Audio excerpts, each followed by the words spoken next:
Welcome to hell. In your ears. In podcast form. It will be disturbing. Turn back lest ye be disturbed. PseudoPod, episode 945 for October 28th, 2024. The Gobstomper by Alex Dal-Piaz. Narrated by Alex Hofflick, hosted by Kat Day, with audio by Chelsea Davis. Hey everyone, hope you're all doing okay. I'm Kat, assistant editor at PseudoPod, your host for this episode, and I'm excited to tell you that today we're bringing you The Gobstomper by Alex Dal-Piaz. Why? Hello, curtains. Trick or treat! Oh, trick or treat, is it? Are you sure you want to ask us that? Really? Us? It's your funeral. Let's see what we have here. How about The Gobstomper by Alex Dal-Piaz. Alex Dal-Piaz is a speculative fiction writer from New York, with recent and upcoming work in Seaside Gothic magazine and the Other Stories podcast. He's been all over the world and visited almost every US state and learned that even the plainest spots have fantastic tales to tell. This story is narrated by Alex Hofflick, who's co-editor of PseudoPod. You can find him at tiki bars, local bookstores, microbreweries and family-owned eateries. Like most tigers, Alex is made up of dragonflies and katydids, but mostly chewed-up little kids. Alex started assisting PseudoPod in 2009, was brought on as an associate editor in 2011, and became assistant editor in 2013. He joined Sean Garrett as co-editor in 2015. He is currently serving as president of the Atlanta chapter of the Horror Writers Association, and he's a regular host of their Southern Nightmare reading series. Now, before we go any further, this episode has content warnings for dentists and tooth trauma. How many sweeties have you eaten this week? Well, we have a treat for you. And we promise you, it's true. The Gobstomper by Alex Dal-Piaz. Narrated by Alex Hofflick. A lot changes as you get older, thought Wilkie Saunders. For example, he'd been sure older boys like Tom Dunn, who was either in 10th or 11th grade, depending on if you counted the year he was repeating, hated his guts. Tom had tormented Wilkie and his friends every which way for years, and yet here they all were in the dark. Tom and Wilkie and half a dozen other older boys gathered up behind the home of the local dentist. This was small-town Indiana, and not the best parts of it. The house of the dentist was plenty run down. Perhaps not as much as the other homes along the street, but its peeling dish sponge blue paint was enough to make Wilkie feel antsy. Outside was a shingle-style sign, dismally busy with fancy script, advertising the services within. What's so special about a dentist? Wilkie asked. Like I said, he deals sweets to make extra money, drawled out Tom Dunn. And if you shut up for a sec, you'll hear it. And then, with the very weirdness the boys had promised, Wilkie heard it. A slurping and gasping sound. And maybe crying? The hell is that? Wilkie asked. Tears of joy. It's the Gobstomper, sweetest and most delicious candy on earth. Kids pay $100 for it. Of course, if you can't pay, he does give it away. But one night only. On Halloween, like I said, and to one person only. That could be you, Wilkie, Tom said as if he didn't believe a word of it. Of course, you'd have to keep your cool, and you can only have the candy in the house. It's a recipe too valuable to let out. Think you can do that? Think you can hang with us now? How good can it be? Asked Wilkie. Well, see, that's the kind of doubting thing that's just like a kid to say. Let me ask you, you ever had chicken soup from a can? Yeah. And you've got Grandma, who's definitely made the same soup for you straight from scratch herself, right? Yeah, sure. Well, you tell me if one had anything to do with the other. See? Now, you've had plenty of candy that comes from giant factories, but you've never had nothing like this homemade Gobstomper. None of us had, until we did. Hey, listen. The boys fell silent. Sounds had started back up within the house. Wilkie listened alongside the boys to the gasping, creeping gurgles, which sounded half like someone was handling the world's cutest kitten, and half like the kitten was digging in its thin claws into the tender part of your arms. Wilkie tried to imagine what such an overwhelming candy might taste like. Then he nodded. And that was all it took. He'd meet the boys back here at the house tomorrow night, on Halloween. Come alone, they said. Halloween in the small town of Amiola wasn't much to look at. There were some scattered pumpkins and streamers, but more houses with lights off than on. The whole thing felt like something over already, like you'd arrived a day late for it. Some smaller kids padded around with their folks near sunset, but enthusiasm didn't run much later than that. It made Wilkie happy that he had his own plans, like a proper 7th grader ought to. His parents hadn't even batted an eye when he said he'd be out with the older boys till at least 10 p.m. Wilkie knew his Halloween wouldn't start until 9, when he was to approach and knock on the dentist's door. By 8:50, Wilkie was already in the street, hurrying through the dark towards the dentist's house and avoiding the working streetlights, just as the boys had instructed. People around town said the sandy-haired dentist was unusual, but Wilkie had seen him before at the market and had always thought he seemed plenty normal. The front door of the dentist's house was solid metal, without any windows. Wilkie approached on the quiet of the grass, avoiding the stone path. The boys had insisted on a special knock. 32 taps, one for each tooth in his mouth. He was midway through this when he heard footsteps behind the door, falling in rhythm with his tapping. As he finished, the door swung open. It was the young dentist. He was dressed as one. "Trick or treat," Wilkie offered. "Yes, of course," the dentist replied. "Why don't you come in?" He pulled a basket of sweets off the side table in the hallway and backed away deeper into the house. Wilkie stepped over the threshold. The door closed behind him and the dentist spoke into the resulting quiet. "Something tells me you're here for something better than these candies." Wilkie nodded. The Gobstomper is what I was told. It was... A delighted smile opened across the young dentist's face, as if Wilkie had recalled for him the name of a dear friend. "Yes, of course. The Gobstomper." Wilkie nodded again, a little unsure. "Well, can you help me with that?" "It's not myself that deals with this. No, it's Dentist Senior, as we call him. Would you like to meet him now?" Okay." Wilkie shrugged stiffly, so stiffly that he suddenly wished that he could disappear in plain sight like a mouse does. But Wilkie could only stand where he was. The young dentist stepped forward, gathering Wilkie around the shoulders, revealing a battered door at the end of the hallway behind him. The door was peeling with paint, and the shape of its hinges was distorted with rust. The frosted glass on the door was lit from within by a single yellowed bulb. Wilkie gasped. Old block letters across the glass spelled out, "Dental treatment. Inquire within." "Shall we? Right this way." He prodded Wilkie forward and prompted him to knock. As Wilkie hesitated, the young dentist rapped on the door very hard and fast. From behind it, the floorboards began to creak, so deeply that even the ones under Wilkie's feet shifted. And then the door was opened. Standing before Wilkie was a man of great height, so tall that Wilkie felt like he himself had shrunk down. But he hadn't. He couldn't, even though he desperately wished he could. Wilkie was stuck completely where he was. The tall man was pale, like flour, and had something tar black in his hands, a rubber contraption with holes for eyes, but none for the mouth.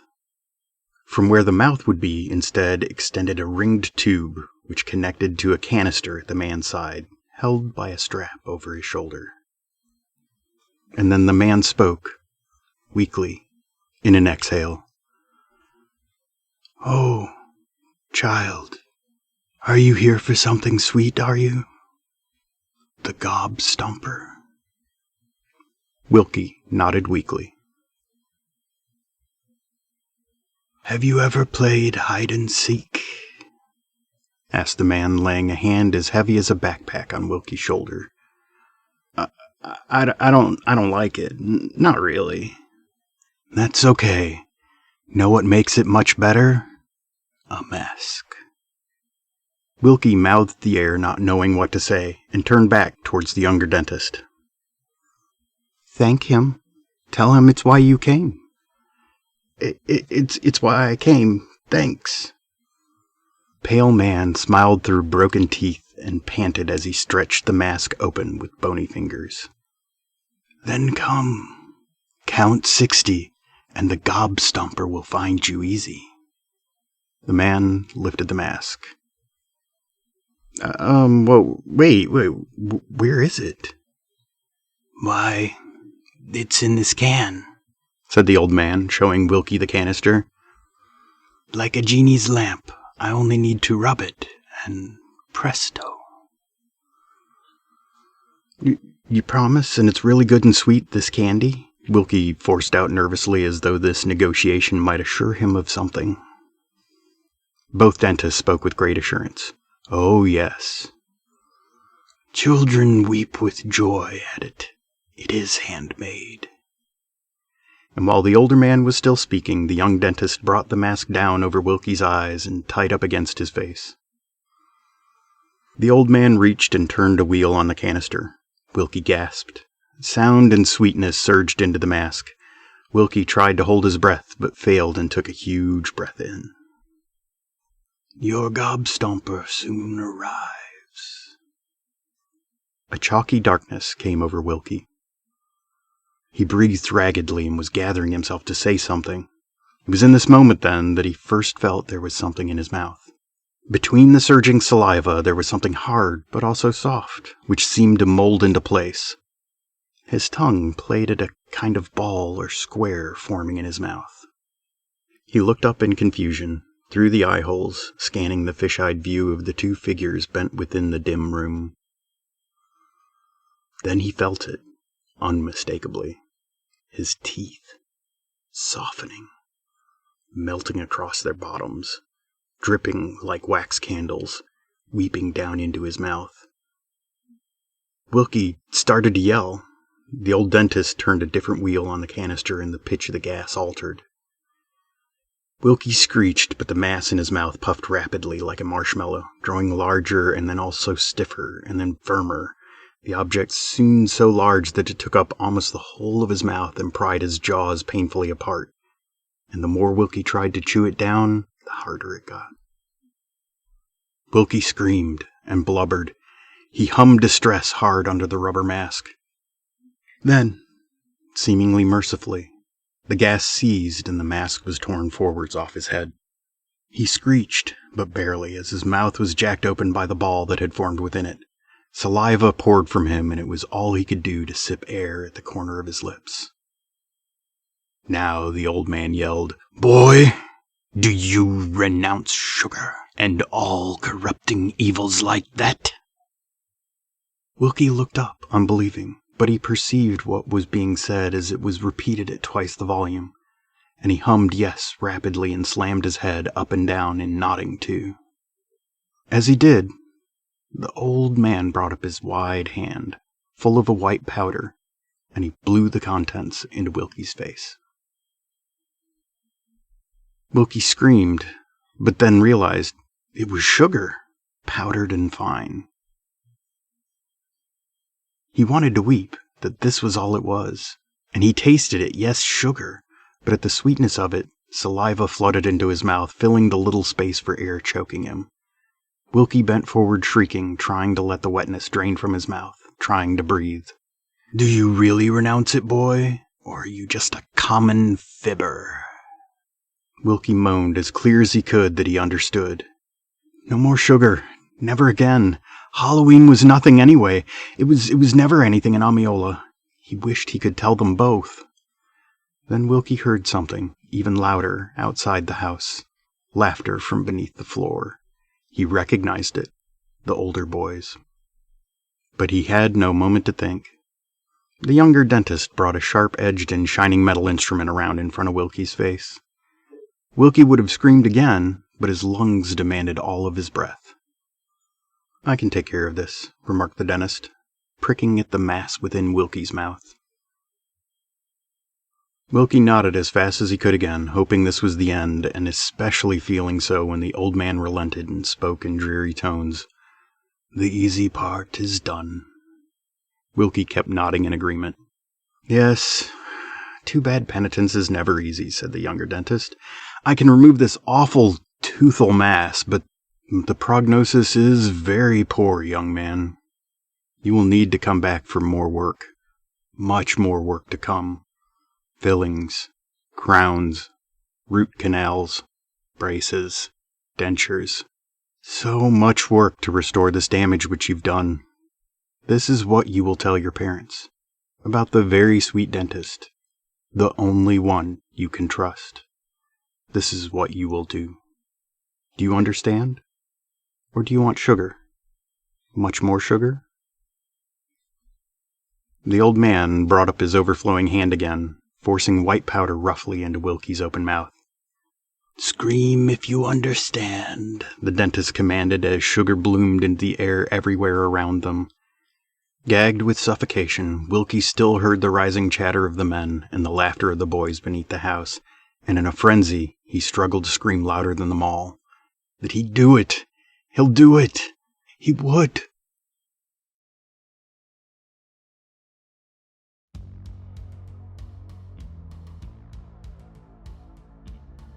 That was horrible. You know those dreams you get where your teeth start to fall apart in your mouth? That's not just me, right? Everyone gets those. Well, if you could package that up as a story, it might look something like this.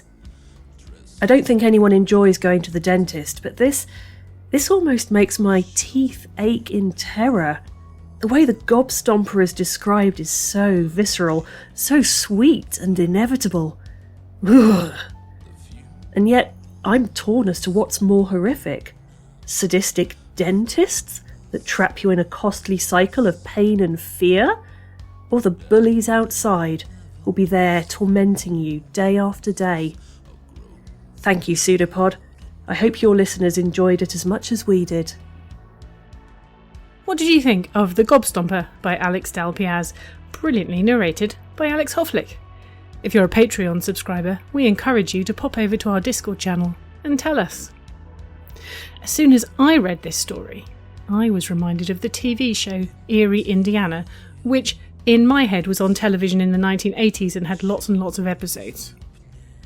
I'm reliably informed it actually first aired in the US late in 1991, and only 19 episodes were actually produced, although there was a later spin-off series. Here endeth the lesson on the flawed and fractured nature of memory and nostalgia. But anyway, for anyone who missed this show, possibly due to not having been born when it was first aired, it featured a teenager whose family moves to the desolate town of, yes, Erie, Indiana, population 16,661. Do you get it? He immediately runs into all kinds of strange scenarios, including Bigfoot, a very much alive Elvis Presley, magic Tupperware containers that keep everything fresh forever. It will probably not surprise anyone to learn that younger me loved this show. Which brings me to this story. Small town Indiana, you say? A group of teenagers poking around in probably supernatural goings-on and coming to a, forgive me, sticky end, you say? Perfect, let's go! And Alex Dalpiaz does not disappoint. Oh, and by the way, quick aside, the town in this story is called Amiola, which the internet tells me is Nigerian for unexplained, or possibly eerie? So I'm pretty certain our author knows his references too. This piece is a classic of the genre. Boy facing peer pressure, encouraged to do something he knows he probably shouldn't, tick. A forbidden and obviously dangerous, but also entirely irresistible prize, tick. A creepy house, tick. Horrifying dentistry, tick, tick, tick. What is the Gobstomper made of, Wilkie? What is it made of? That's the question that might have saved him, and he does not ask it. I've thought about this a lot lately. We often do forget to ask the questions that might save us, don't we? We're shown a new cool thing and told it can do everything, including the kitchen sink. It will make you a brilliant new kitchen sink out of shiny amethyst dragon scales. It's wonderful. Look, look. And there's often not enough. Might this be dangerous? Might it be, I don't know, eating the planet, one huge slobbering crunch at a time? Is it possible that we're going to find ourselves having to go through a lot of pain and trauma and expense to restore the damage which we've done? Never mind, look, purple dragon sink! We are telling this story now, and similar stories were being told 30 years ago, and have been told in different ways by different people over and over again, long, long before that. Rushing into things is human nature, and will probably always be human nature. The people who actively refuse to pause and think are probably not storytellers. They're probably not even story listeners. But we do what we can. We tell stories, and we hope. As our usual host, Alistair, he'll be here soon for our traditional Halloween episode, by the way, said to me the other day, we like to hope. It's better to hope. Alistair is extremely kind and very wise, and I value his words very much. Thanks, Al. So, ask the questions, keep asking them.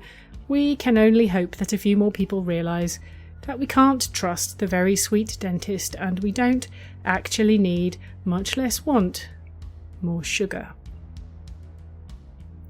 On to the subject of subscribing and support. PseudoPod is funded by you, our listeners, and we're formally a non-profit. One-time donations are gratefully received and much appreciated, but what really makes a difference is subscribing. A $5 monthly Patreon donation gives us more than just money, gives us stability, reliability, dependability, and a well-maintained tower from which to operate. And trust us, you want that as much as we do, especially at Halloween. Go on, go and sign up now. Just make sure, because it's only a few days away. If you can, please go to pseudopod.org and sign up by clicking on Feed the Pod. If you have any questions about how to support EA and ways to give, please reach out to us at donations@escapeartists.net. Those of you that already support us, thank you. We literally couldn't do it without you. And anyone who's thinking, oh yes, I must go and do that, there is one thing to be aware of. Apple have changed the way charging works through App Store apps. Long story short, sign up through a browser, including one actually on your phone, because it'll be cheaper than if you go through the official Patreon app. This doesn't affect, by the way, existing subscribers, so don't worry, it's just for new members. And if you can't afford to support us financially, and we get it, times are very tight, then please at least consider leaving reviews of our episodes or generally talking about them on whichever form of social media you can't stay away from this week. We now have a Blue Sky account and we'd love to see you there. Find us at pseudopod.org. If you like merch, you can also support us by buying hoodies, t-shirts and other bits and pieces from the Escape Artist Void merch store. The link is in various places, including our latest social media posts. PseudoPod is part of the Escape Artist Foundation, a 501c3 non-profit, and this episode is distributed under the Creative Commons Attribution Non-Commercial No Derivatives 4.0 International License. Download and listen to the episode on any device you like, but don't change it or sell it. Theme music is by permission of Anders Manga. Next up, we have Toby by Brittany Groves and our traditional Halloween parade by, as I mentioned earlier, our own host with the most, Alistair Stewart. Can you catch all the references? Whoops, you missed one. It's behind you. Oh dear. And finally, PseudoPod and Orin Scrivello say, oh, the gas isn't for you, Seymour. It's for me.